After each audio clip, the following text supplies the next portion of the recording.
విషయంలో నేను ఒప్పుకోనండి. మీరు మా సీతక్క గురించి మాట్లాడొద్దు. సీతక్క మాట ఆమె చాలా కట్టు బొట్టు, ఆమె సాంప్రదాయ పద్ధతిలో ఉంది. సాంప్రదాయం అంటే ఈ డ్రెస్సే వేసుకోవాలనేది. ఇంకొకసారి మీరు ఆ మాటను ఉపసంహరించుకోవాలి. సీతక్క ఆయన చెప్తుంది ఏంటంటే వస్త్రధారణ అన్నారు కాబట్టి సీతక్క వస్త్రధారణ అది కాదు అంటున్నారు. అది కాదని చెప్పడానికి ఇతను ఎవరు? అఫ్ కోర్స్ కదా సార్, దానికి సారీ చెప్పాలి, ఆ మాటకి ఉపసంహరించుకోవాలి. దయచేసి నేను ఒప్పుకోను. అంటే తను నేను మాట్లాడుతున్నా నేను ఒప్పుకోను. మురళీశ్వర గారు డెఫినెట్ గా మీరు అనడానికి అర్హత లేదు. సో నిజంగా మీరు అలా అంటున్నారంటే అనసూయం తప్పుపడుతున్నట్టే. రైట్, ఇక్కడ కంఫర్ట్ గా ఉండాలి, నీట్ గా ఉండాలి అన్నారు ఆవిడ. సాంప్రదాయబద్ధంగా పాటిస్తారు. తను ఎందుకు పాటించారు? ఎన్నిసార్లు రోజులు తన ఆ వేషధారణలో తన కట్టుబాట్లు పాటిస్తారు, సాంప్రదాయాలు పాటిస్తారు, అనేక కార్యక్రమాలు హాజరవుతారు. తన నేను అనేది ఏంటంటే ఫస్ట్ గిరిజన మహిళ, మీరు ఒక్క నిమిషం, గిరిజన మహిళ గిరిజన డ్రెస్ వేసుకోవాలని ఎక్కడైనా ఉందా? నేనేం చెప్తున్నామే, సాంప్రదాయం నీట్ గా అన్నది, కంఫర్ట్ గా అన్నది. సీతక్క వస్త్రధారణ అది కాదు అన్నది. ఆ మాట ఉపసంహరించుకుంటే నేను ఈ లైవ్ లో కూర్చుంటా. నేను ఆమెనంటే ఒప్పుకోను. ఎందుకంటే ఆమె చాలా మందికి ఇన్స్పిరేషన్. ఆ మహిళ అంటే ఓన్లీ డ్రెస్సింగ్ లోనే కాదు, ఆమె కోవిడ్ టైంలో ప్రతి విషయంలో ఆ మాట మీరు విత్డ్రా చేసుకోవాలి ప్లీజ్. ఎందుకంటే మీరు సరే పట్ల ఇక్కడ కమ్యూనిటీని తీసుకొచ్చి ఆ డ్రెస్సింగ్ కాదు అదన్నా కూడా సాంప్రదాయం పదం వాడుతున్నారు. సాంప్రదాయం ఒక సాంప్రదాయం ఉంటుంది, గిరిజన మహిళల సాంప్రదాయం ఉంది. మీరు సీతక్క తీసుకోవాలి. మీరు సీతక్క ఎస్టీ వాళ్ళు వాళ్ళ సాంప్రదాయ వస్త్రాలు ఎవరైనా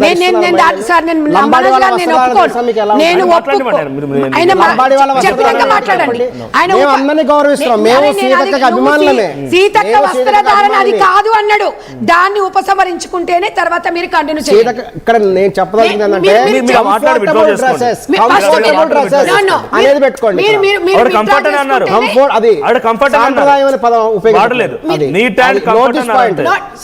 ఏంటంటే చెప్తున్నాను శర్మ గారు, మీరు ఆ మాటను ఉపసంహరించుకొని మీరు కంటిన్యూ చేయండి.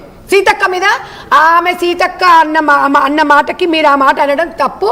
ఉపసంహరించుకొని మీకు ఇష్టం ఉన్నది మీరు ముందు మాట్లాడండి. ఆమె వస్త్రధారణ అది కాదనే మాటని మీరు ఆమె స్వేచ్ఛని హరిస్తున్నట్టు ఆ మాట మీరు మాట్లాడొద్దు. నేను మొదటి నుంచి చెప్తుంది అదే. నేను అడిగిన దానికి సాంప్రదాయాల గురించి చెప్తున్నాను. నేను అడిగిన దానికి మీరు చెప్పండి. గారు ఇంకో విషయం, ఇక్కడ ఆయన పరజాలంతో ఏం మాట్లాడారు? ఆయన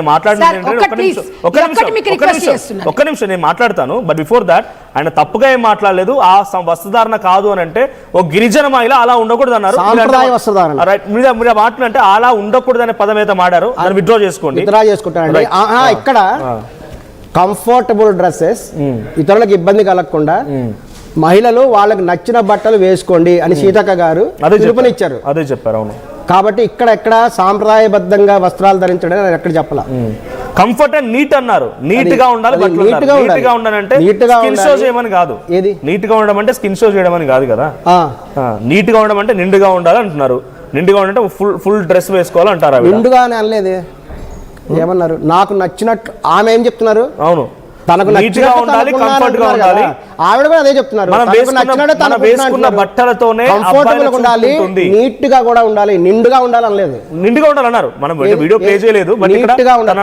వస్త్రధారణ అయితే ఇలాగే ఉంటుంది అని. నీట్ అంటే ఏంటి మరి? నీట్ గా అంటే చక్కగా ఉతికి ఐరన్ చేసి చాలా ఫ్రెష్ గా ఉండటం అని అర్థం. ఆయన బుర్ర గట్ల ఉంది. మరి మీరు ఏమన్నా అంటే ఇట్లా మాట్లాడతారు అంటే నీట్ గా అంటే ఇస్త్రీ బట్టలను నీట్ గా అంటారా? ఇంత మీకున్న దాంట్లో నీట్ గా అంటే మంచిగా కప్పుకోవాలి, మంచిగా ఒళ్ళు కనిపించకుండా కప్పుకునేది అర్థం. ఐరన్ చేస్తారని ఇంత ఇలాంటి ఎదవలని తింగి నాకు మీరు ఏమన్నా అంటేనేమో అన్నారంటారు. మరి మరి మీరు ఒక్క నిమిషం అండి చెప్పనా, ఎందుకంటే సీతక్క మాటలు వక్రీకరించొద్దు. నీట్గా నిండుగా అంటున్నారు ఇప్పుడు కూడా. కానీ మన వస్త్రధారణ పట్టే మగవాళ్ళ చూపు ఉంటది అనేది కరెక్ట్.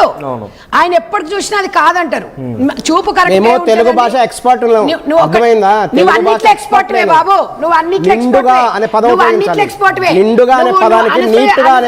లాంటి వాళ్ళని నువ్వు పబ్లిక్ చేయడానికి నువ్వు అన్నిట్లో ఎక్స్పర్ట్ నాయన. నువ్వు నీ ఎక్స్పర్ట్ అనేది 10 మందికి కూడా ఉపయోగపడేది. నీ భాష కంఫర్టబుల్ గా ఉండాలి. ఇష్టం పేరుతో ఎక్స్ట్రీమ్ అవ్వద్దు కదా అనేటువంటి మాట కూడా మాట్లాడుకొచ్చారు ఆవిడ. ఇష్టం పేరుతో ఎక్స్ట్రీమ్ అవ్వద్దు పోతాను 100% అది అవును సపోర్ట్ చేస్తాం. 4 గోడల మధ్యలో ఉండాల్సి 4 గోడల మధ్యలో ఉండాలి, బయటకు వచ్చినది బయటికే ఉండాలి. కామెంట్స్ ఏమి వచ్చాయి, కామెంట్ వచ్చింది మురళీ శర్మ గారిని అడగమని చెప్పి. సో మీరు ఎవరైనా డైరెక్ట్ గా లైవ్ లో చాలా మంది కూడా మురళీ శర్మ గారితో మాట్లాడతాను, సంజయ్ రెడ్డి గారితో మాట్లాడుతున్నారు కాబట్టి ఎవరైనా మాట్లాడాలనుకుంటే కింద స్క్రోల్ అవుతున్న నెంబర్స్ కి కాల్ చేయండి. PCR please open the phone lines. At the same time Murali Sharma గారు, సో ఇక్కడ నేను మాట్లాడడం అంటే ఆ కామెంట్ చదువుతాను మీకు అంతే, నా ఇండివిజువల్ ఒపీనియన్ లేదు, నేను అడగాలనుకుంటే నా ఇంటెన్షన్ ఏం లేదు. సో కామెంట్ లో ఒకటి ఏమొచ్చిందంటే అనసూయ గారికి ఆ డ్రెస్ కంఫర్ట్ గా ఉంది, అందుకే ఆవిడ ఆ బట్టలు వేసుకున్నారు అన్నారు కదా. అవును, అంటే మీకు అక్కడ అది కంఫర్ట్ అనిపించింది, అదే కంఫర్ట్నెస్ ని పూజా గది వరకు తీసుకొస్తే కంఫర్ట్ అనిపించిన బట్టలు ఆవిడ వేసుకుంటున్నారు. అవును, అది కంఫర్ట్ అనిపించింది ఆవిడకి, చీరను లేకపోతే ఫుల్ డ్రెస్ కంఫర్ట్ అనిపించలేదనే ఉద్దేశంతోనే మీరు అక్కడ కంఫర్ట్ అనిపించింది అంటున్నారు. అవును, అక్కడ అది కంఫర్ట్ అనిపించింది కదా, అదే కంఫర్ట్ మరి టెంపుల్ ఎందుకు అనిపించదు, నలుగురికి వచ్చినప్పుడు ఎందుకు అనిపించదు అదే రకమైన వేషధారణ? అందుకనే అంటే తను మారుస్తున్నారు బట్టలు అంటున్నారు కదా. ప్రతి దేవాలయం దగ్గర ఈవెన్ తిరుమల తిరుపతి దేవస్థానం వాళ్ళు కూడా ప్రత్యేకమైనటువంటి వస్త్రధారణ డ్రెస్ కోడ్ అనేది పెట్టారు. సాంప్రదాయ వస్త్రధారణలోనే తిరుమల తిరుపతి దేవస్థానానికి టెంపుల్స్ కూడా మనం దేవుళ్ళు కూడా అవమానించడం అవుతాయి. I'm extremely sorry. సాంప్రదాయ వస్త్రధారణతో వెళ్ళాలి అని చెప్పారు. ఇనాగ్రేషన్ వెళ్తున్నారు, షాపింగ్ మాల్ కి వెళ్తున్నారు, తన కంఫర్ట్ డ్రెస్ అన్నారు, అక్కడ కూడా అదే కంఫర్ట్ డ్రెస్ ఎందుకు రావట్లేదు పబ్లిక్ లకి? ఎటువంటి కంఫర్ట్ డ్రెస్? మీరు అన్నారు కదా మొన్న తను వేసుకొచ్చిన డ్రెస్ ఏదో కంఫర్ట్ డ్రెస్ అన్నారు. సో ఆ కంఫర్ట్ డ్రెస్ తోనే బయట ప్రపంచంలోకి ఎందుకు రావట్లేదు, జనాల మధ్యకి ఎందుకు రావట్లేదు? తన కంఫర్ట్ అది, నా ఇష్టం అంటున్నారు. అవునండి, అదే అంటుంది. వాళ్ళకు నచ్చిన విధమైన డ్రెస్సులు వేసుకుంటే ఎప్పుడు ఏ డ్రెస్ వేసుకోవాలి అనేటువంటిది కొంచెం కామన్ సెన్స్ ఉండాలి.